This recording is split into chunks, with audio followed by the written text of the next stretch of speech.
let's not talk about customer experience, let's talk about employee experience.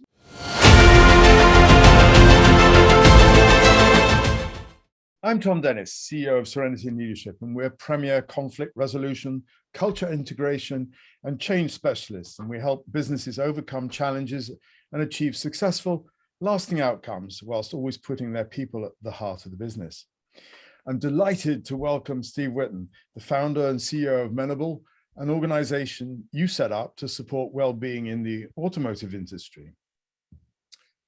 Steve, you're our guest speaker at our next dialogue on the 19th of August, and we'll be talking about people before profit and well-being seat in the boardroom.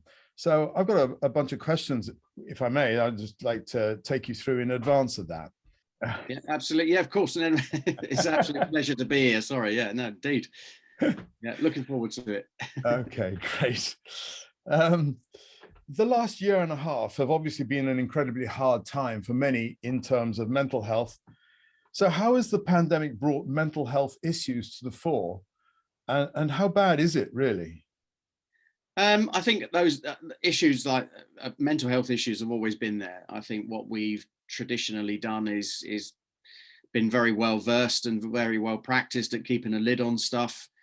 And I think what the pandemic has done is started people sort of getting the ball rolling and talking about it. More and more people have sort of reached out for support. I think the whole working from home, being furloughed, not being part of organizations, you know, all of that stuff has really brought everything to the surface and has now made people sit up and have a little bit of a think about it. And I think at an organizational level, leaders are probably starting to realize that actually, yeah, the mental well-being and health of their team is as important a factor in the business performing as people's physical health and actual presence. So yeah. So do you think that individuals of all ages are now more drawn towards organizations that have a clear purpose, that care about the social meaning? Or is it just the younger generations mostly? No, I think that's increasing. I think that's and part of that's being driven by, you know, how we view things as customers. Because I think as customers, we, you know, across ages, we are more drawn to businesses that have, you know, a purposeful, meaningful set of objectives. And I think people are then carrying that into their working life. I think it is most notable or noticeable in younger generations. You know, I'm hearing stories of younger people coming into the workforce, and one of their key questions is, you know, what does the business do to look after my well-being and mental health, which is, you know, for my age group, similar age to yourself, probably Tom, that's you know, that's almost unheard of. But I don't think it's unique to the younger age group at all. I think it is something that all of us are starting to think about. And in the work that I'm doing with Menable, you know, and starting to see that with our clients, it's become very, very evident those businesses that have some kind of purposeful purpose, you know, that is their, you know, what is the reason for their existence? And if they can pinpoint it to a purpose, then those businesses are, you know, standing out a mile to the ones that their purpose is to make a return for the shareholders. Well, yeah. I think with the year we've just had, there are a few people probably like myself going, not sure that really cuts it for me anymore. Yeah, it is interesting. I remember when I was a kid going along the A3 and seeing the playing fields that belonged to Gaze's.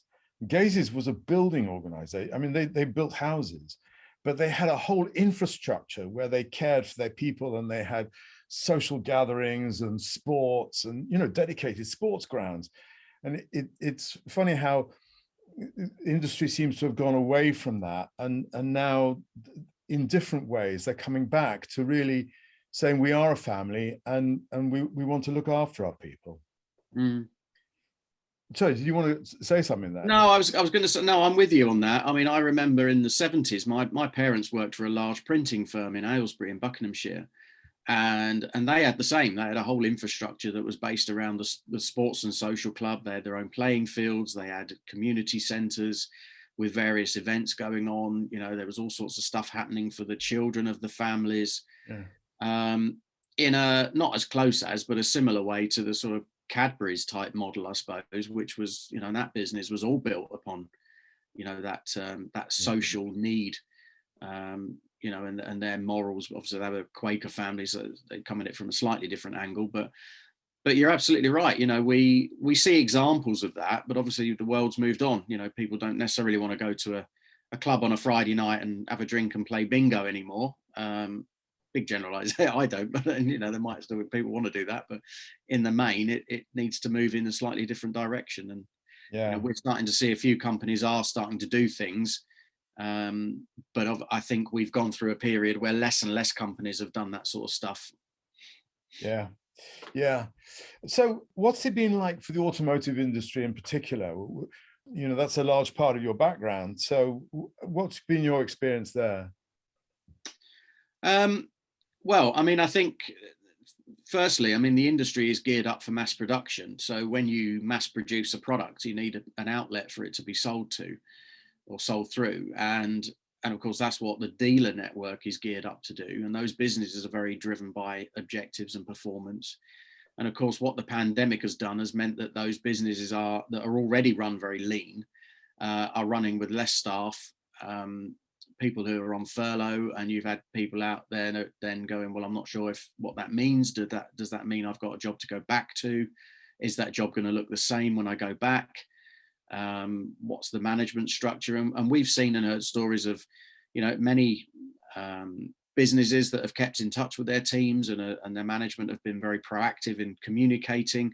But similarly, across the other side, other businesses where, you know, they've taken it that, well, if somebody's on furlough, you can't have any contact with them, and they've just, you know, let them get on with it. So I think we've had a real mixed bag of issues across the industry. On the flip side of that, on the performance side, you know, lots of people are reporting that, you know, pent up demand was a phrase that we heard a lot about. Market tailwinds of people coming in and wanting to buy cars later on. And, you know, we're now hearing stories of companies that have had record months, record profits. There are even one of our member businesses actually is paying back all of the furlough money that they drew down from the government, because they're in a good place after the year that they weren't expecting to be in.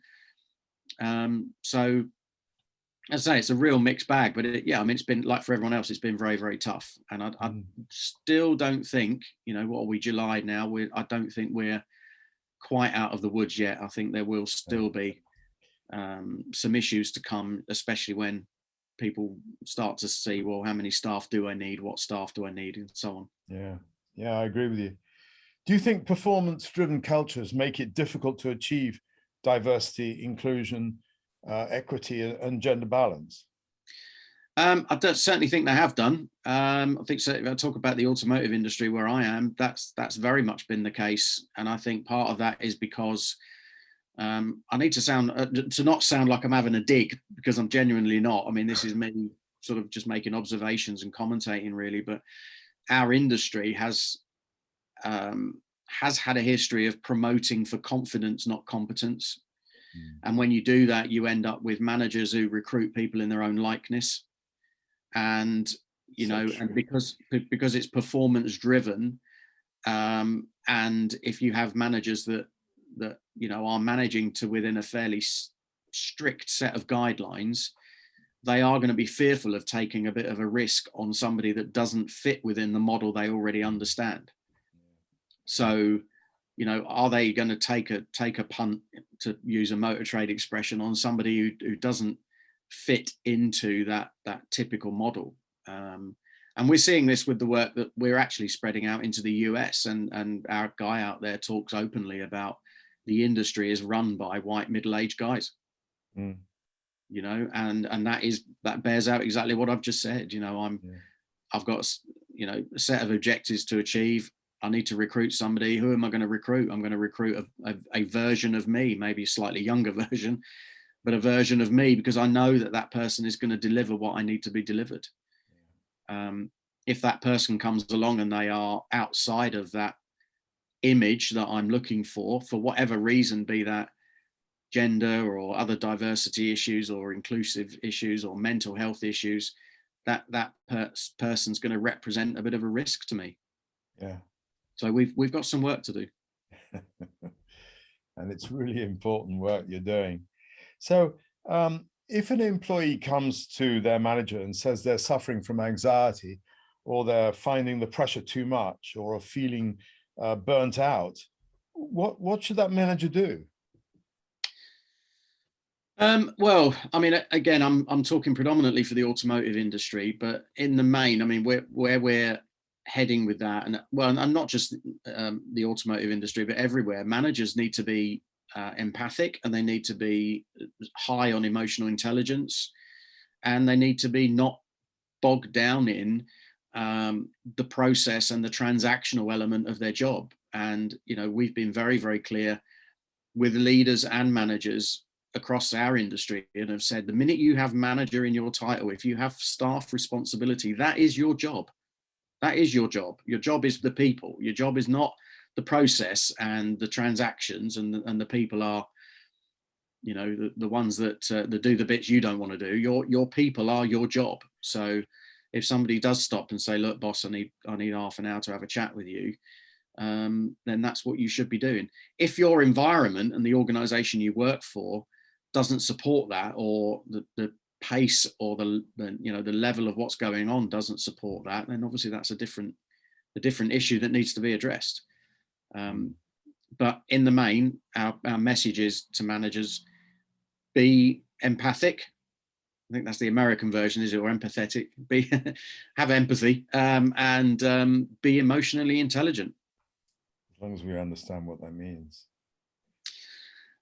Yeah, very true. Because that's a very good point. Because a lot of them don't. I mean, I've had managers that, as we've gone through this process, that have actually said, I've stopped asking my team now how they are in the morning because I'm fearful of the answer.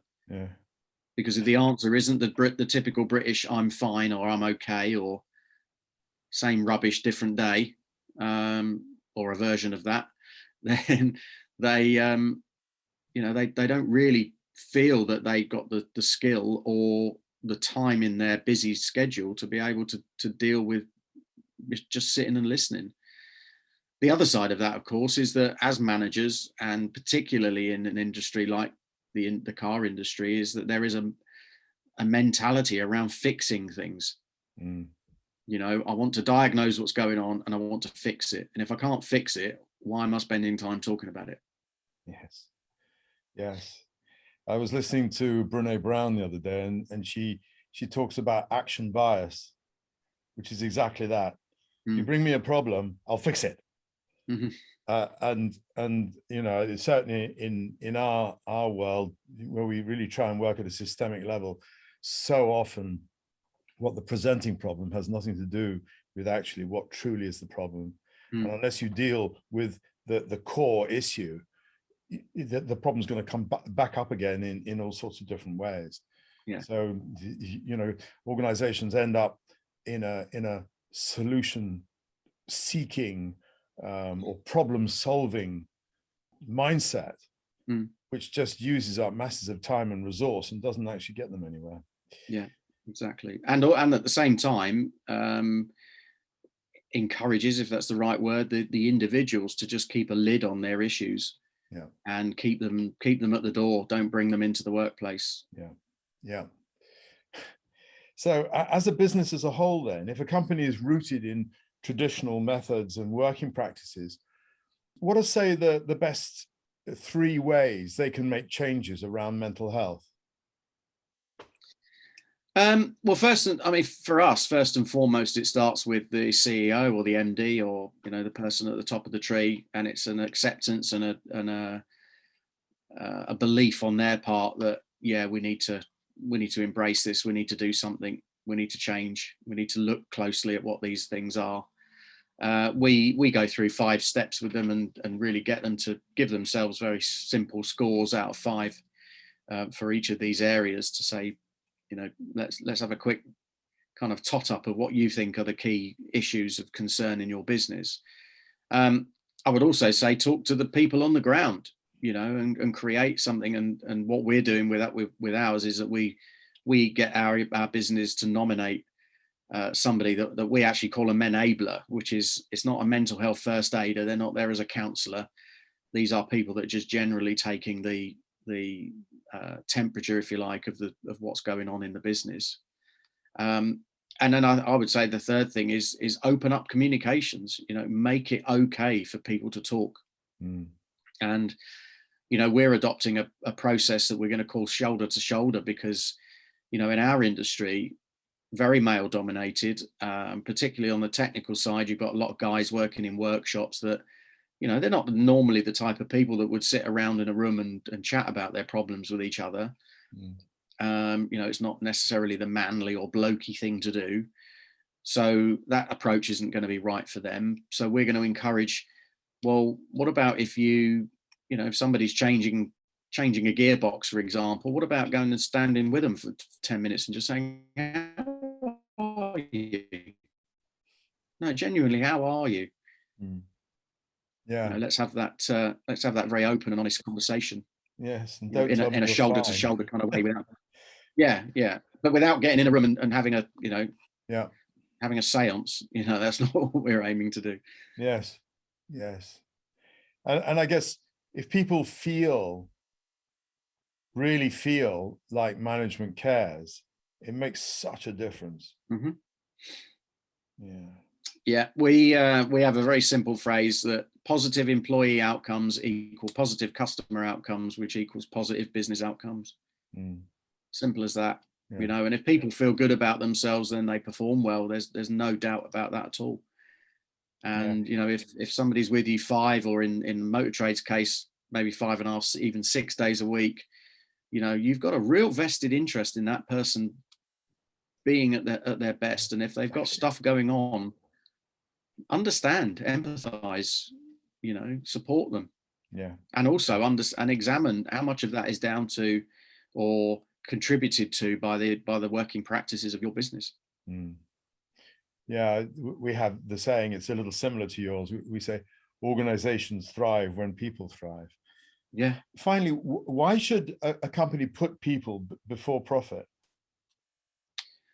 Well, unless you're unless you're an automated company that's completely based on EI and you've got robots in your factory or your office or whatever. I mean, your business is people, and and even more so, the human interaction is the one thing that I think the pandemic has thrown up that we all need.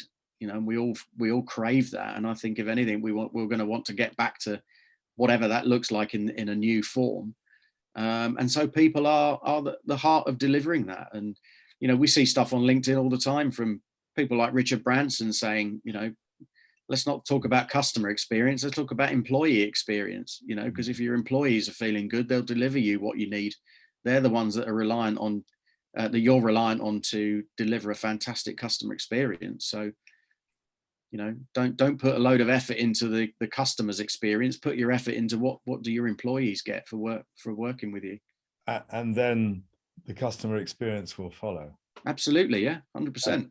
And because it's not canned, it becomes real. And then from that point of view, it's much more easy to engage with. Yeah, I really agree with you. So Steve, your organization, I called it wrong, didn't I? Because it's Men-Able, isn't it? Oh, you're excused, Tom. That's fine. Everyone does. It's fine. I understand. It's a nuance of the English language, I think, isn't it? You put an M in front of Enable, and to me it's Men-Able, but yeah, you're forgiven for saying Menable. Oh, that made me shiver then when I said Menable. Well, you've got to get it right, haven't you? No, it is, yeah, Men-Able. Well, that's where it was. That's what his origins was men and enable, because that was, the industry's male dominated. But we've dropped the emphasis on the en, because obviously we know that the issue is wider, much wider than just men. Yeah. Well, I'm glad you made that distinction anyway. And your website's at menable.org. Yeah. If people want to contact you, how do they do that? Well, the best way is through LinkedIn, because I'm all over that like a rash. It's my favorite thing, and I get ribbed about that quite a bit. But yeah, I'm on LinkedIn, Stephen J. Whitton. I'm not overly fussy on who I accept invites from, unless there's some spurious person from a foreign country that I'm like, that profile doesn't look right. But most people, yeah, if they're genuine, then I'll accept them on LinkedIn, and we can connect, and then they can contact me through that, or they can drop me or drop us, because there's a team of us now, but they can drop us an email through the Menable website. Brilliant. Okay, so finally, we're really looking forward to hearing you speak. It's on August the 19th. Yeah. There's a link in the comments below. So I really hope that stacks of people come and join and listen to you on your thoughts of well-being and the importance of purpose. And then, you know, you'll be joining in the dialogue afterwards, which, you know, so far has been, the dialogues we've had have been really interesting. So I'm really looking forward to it. Yeah, likewise. Thank you very much, Steve. It's it's great to talk to you. And I love what you're doing. So do more of it. It's nice to have your support as well. Thank you so much. It really means a lot. Thank you.